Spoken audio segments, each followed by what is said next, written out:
നമസ്കാരം. ഞാൻ doctor Rubin Mary, Maria Ayurveda medical college ഹോസ്പിറ്റലിലെ മെഡിക്കൽ സൂപ്രണ്ടൻ.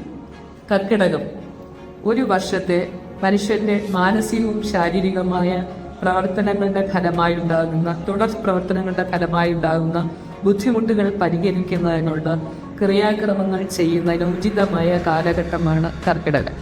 മരിയ ആയുർവേദ മെഡിക്കൽ കോളേജിൽ വിദഗ്ധരായ ഡോക്ടർമാരുടെയും ജീവനക്കാരുടെയും ഹൗസ് മേൽനോട്ടത്തിൽ ഇത്തരം ചികിത്സകൾ ലഭ്യമാണ്. ശരീരത്തിൻ്റെയും മനസ്സിനെയും നല്ല രീതിയിലുള്ള പ്രവർത്തനത്തിന് ഉതകുന്ന നസ്യം, വിരേചനം, വസ്തി, അഭ്യന്തം, ഉദൂർത്തനം തുടങ്ങിയ ചികിത്സാക്രമങ്ങളെല്ലാം തന്നെ കുറഞ്ഞ ചിലവിൽ വിദഗ്ധരുടെ മേൽനോട്ടത്തിൽ മരിയ ആയുർവേദ കോളേജിൽ ലഭ്യമാണ്. ഈ സേവനങ്ങൾ പരമാവധി പ്രയോജനപ്പെടുത്തുവാൻ താൽപ്പര്യപ്പെടും. നന്ദി, നമസ്കാരം.